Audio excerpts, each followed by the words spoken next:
High friends, welcome to Shri Kannada YouTube channel. ನಿನ್ನ ಜೊತೆ ನನ್ನ ಕತೆ ಸೀರಿಯಲ್ ನಾಳಿನ ಸಂಚಿಕೆಯಲ್ಲಿ ಏನಾಗ್ತಿದೆ ಅಂತ ನೋಡೋಣ ಬನ್ನಿ. ನೀವೇನಾದರೂ ನಮ್ಮ ಚಾನಲ್ನ ಫಸ್ಟ್ ಟೈಮ್ ನೋಡ್ತಾ ಇದ್ದರೆ ದಯವಿಟ್ಟು ಸಬ್ಸ್ಕ್ರೈಬ್ ಮಾಡ್ಕೊಳ್ಳಿ. ಸಬ್ಸ್ಕ್ರೈಬ್ ಮಾಡಿಕೊಂಡು ತಪ್ಪದೇ ಬೆಲ್ಲೈಕಾನ್ ಕ್ಲಿಕ್ ಮಾಡಿ. ನನ್ನ ಜೊತೆ ನನ್ನ ಕತೆ ಸೀರಿಯಲ್ ತುಂಬ ಚೆನ್ನಾಗಿ ಮೂಡಿ ಬರ್ತಾ ಇದೆ. ಭೂಮಿ ಅಜಿತ್ನ ಕೇಳ್ತಾಳೆ, ನೀವು ಯಾಕೆ ಪೊಲೀಸ್ ಆಫೀಸರ್ ಆದ್ರಿ ಅಂತ ಹೇಳ್ತೀರಾ ಅಂತ. ನಾನು ಇದೇ ಕ್ವಶನ್ನ ಎಲ್ಲರ ಹತ್ರ ಎಕ್ಸ್ಪೆಕ್ಟ್ ಮಾಡಿದೆ, ಆದರೆ ಯಾರೂ ಕೇಳಿಲ್ಲ. ಭೂಮಿಯವರು ತೋರಿಸಿದ ಧೈರ್ಯನ ನೀವೆಲ್ಲರೂ ತೋರಿಸ್ಬೇಕು, ನಾವು ಯಾವಾಗಲೂ ಧೈರ್ಯದಿಂದ ಇರಬೇಕು ಅಂತ ಹೇಳ್ತಾ ಇರ್ತಾನೆ.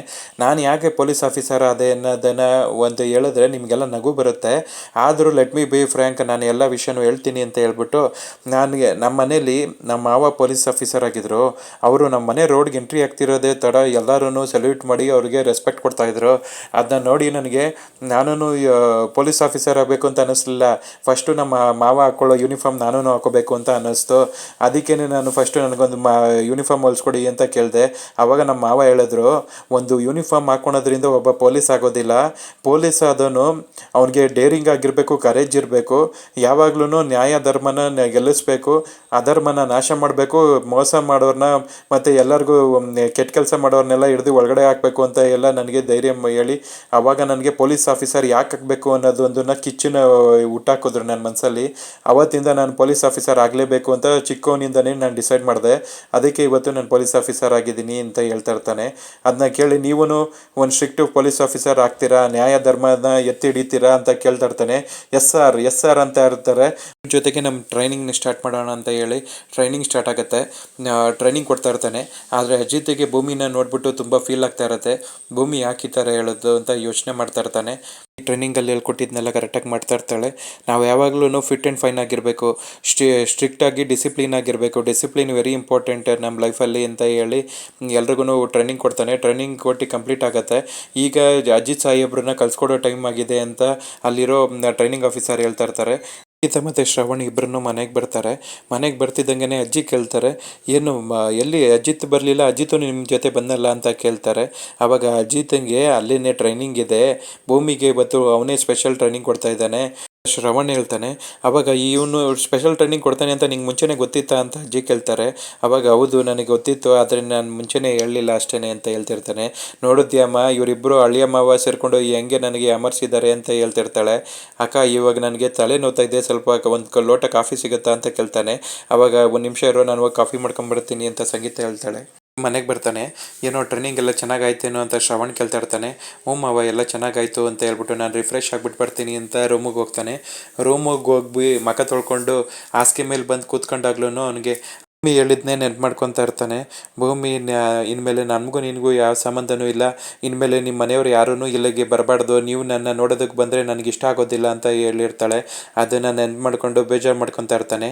ಭೂಮಿ ಫೋಟೋ ನೋಡಿಕೊಂಡು, ಭೂಮಿ ನಂದು ನಿಂದು ಸಂಬಂಧ ಇಷ್ಟಕ್ಕೆ ಮುಗ್ದೋಯ್ತಾ, ನಾನು ನೀನು ಇನ್ಮೇಲೆ ಯಾವತ್ತೂ ಒಂದಾಗೋದಿಲ್ವಾ, ಈ ಮನೆಗೆ ನೀನು ಮತ್ತೆ ಬರೋದಿಲ್ವಾ ಅಂತ ಫೋಟೋ ನೋಡ್ಕೊಂಡೇನೆ ಕಣ್ಣಲ್ಲಿ ನೀರು ತುಂಬ್ಕೊಂಡಿರ್ತಾನೆ.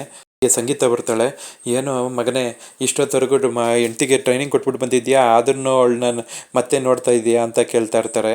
ಆವಾಗ ಅವನು ಕಣ್ಣೀರು ಒರೆಸ್ಕೊಂಡು, ಏನಿಲ್ಲಮ್ಮ, ಅಲ್ಲಿ ಟ್ರೈನಿಂಗ್ನೆಲ್ಲ ತುಂಬ ಚೆನ್ನಾಗಿ ಮಾಡ್ತಾಯಿದ್ಲು ಭೂಮಿ, ಅದನ್ನೇ ನೋಡ್ತಾ ಇದ್ದೆ ಅಷ್ಟೇ ಅಂತ ಹೇಳ್ತಾನೆ. ಗೀತಾ ಮತ್ತು ಅಜಿತ್ ಇಬ್ಬರೂ ಕೆಳಗಡೆಗೆ ಬರ್ತಾರೆ. ಕೆಳಗಡೆಗೆ ಬರ್ತಿದ್ದಂಗೆ ನಚಿಕೇತು ಅಜಿತ್ಗೆ ರೆಗಿಸ್ತಾ ಇರ್ತಾನೆ. ಏನು ಬ್ರೋ, ಅದಕ್ಕೆ ನೀವು ಟ್ರೈನಿಂಗ್ ಕೊಡೋದು ಮುಂಚೆನೇ ಪ್ಲ್ಯಾನ್ ಆಗಿತ್ತಾ, ನಮ್ಗೆ ಯಾರಿಗೂ ಹೇಳ್ದಂಗೆ ನೀನು ಹೋಗಿದ್ಯಾ ಟ್ರೈನಿಂಗ್ ಕೊಡೋದಕ್ಕೆ ಅಂತ ರೆಗಿಸ್ತಾ ಇರ್ತಾನೆ. ಆವಾಗ ಅಜಿತ್ ಹೇಳ್ತಾನೆ, ನಾನು ಭೂಮಿಗೆ ಟ್ರೈನಿಂಗ್ ಕೊಡೋಣ ಅಂತ ಹೋಗಲಿಲ್ಲ, ನಾನು ಅಲ್ಲಿ ಹೋಗಿ ಟ್ರೈನಿಂಗ್ ಕೊಡಬೇಕು ಅಂತ ನನ್ನ ಟೀಮ್ ಅವರು ಮುಂಚೆನೇ ನನಗೆ ರಿಕ್ವೆಸ್ಟ್ ಮಾಡ್ಕೊಂಡಿದ್ರು. ಅದಕ್ಕೇ ಅಲ್ಲಿ ಭೂಮಿ ನೋಡೋಕೆ ಹೋದ್ನಲ್ಲ, ಹಂಗೇ ನಾನು ಸ್ಪೆಷಲ್ ಟ್ರೈನಿಂಗ್ ಆಫೀಸರ್ ಆಗಿ ಹೋಗಿದ್ದೆ ಅಂತ ಹೇಳ್ತಾ ಇರ್ತಾನೆ. ಆಗ ಸಂಗೀತಂಗೆ ಡೌಟ್ ಬರುತ್ತೆ.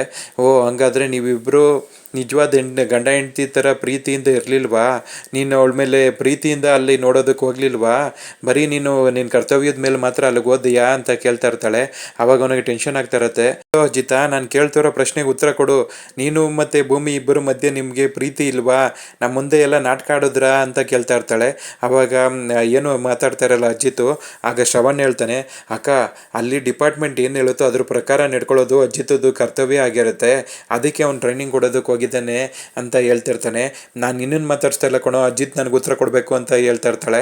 ಅಮ್ಮ, ನಾನು ಟ್ರೈನಿಂಗ್ ಕೊಡಬೇಕು ಅಂತಲೇ ಮುಂಚೆನೇ ಪ್ಲ್ಯಾನ್ ಆಗಿತ್ತು ಅಮ್ಮ, ಅದನ್ನು ನಿಮಗೆ ಹೇಳೋದು ಬೇಡ, ಸಸ್ಪೆನ್ಸ್ ಆಗಿರಲಿ ಅಂತ ಹೇಳ್ಬಿಟ್ಟು ನಾನಲ್ಲಿ ಸ್ಪೆಷಲ್ ಟ್ರೈನಿಂಗ್ ಆಫೀಸರ್ ಆಗಿ ಹೋಗಿದ್ದೆ ಅಷ್ಟೇ ಅಂತ ಹೇಳ್ತಾ ಇರ್ತಾನೆ. ಇನ್ನು ನಚ್ಚಿ ಹತ್ರ ಮಾತಾಡ್ತಿರೋದನ್ನ ನೋಡ್ಬಿಟ್ಟು ನನಗೆ ನೀವಿಬ್ಬರು ಎಲ್ಲಿ ಗಂಡ ಹೆಂಡತಿ ಥರ ಇಲ್ವೋ, ಬರೀ ನಾಟಕ ಆಡ್ತಾ ಇದ್ದೀರಾ, ನಿಮ್ಮಿಬ್ಬರ ಮಧ್ಯೆ ಪ್ರೀತಿನೇ ಇಲ್ಲ ಅಂತ ನನಗೊಂದು ಅನ್ನಿಸ್ಬಿಡ್ತು.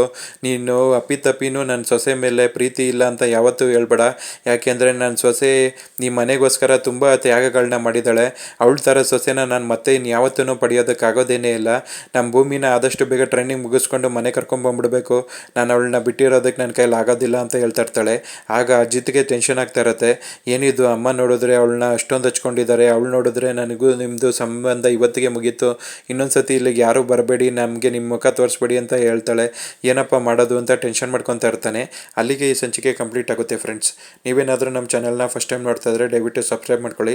ಸಬ್ಸ್ಕ್ರೈಬ್ ಮಾಡಿಕೊಂಡು ತಪ್ಪದೇ ಬೆಲ್ ಐಕಾನ್ ಕ್ಲಿಕ್ ಮಾಡಿ. ಇಲ್ಲಿ ಅಜಿತ್ ಭೂಮಿ ಮಧ್ಯೆ ಲಕ್ಷ್ಮಿ ಈ ಥರ ಬಂದು ಹೇಳ್ಬೇಡ್ದಾಗಿತ್ತು.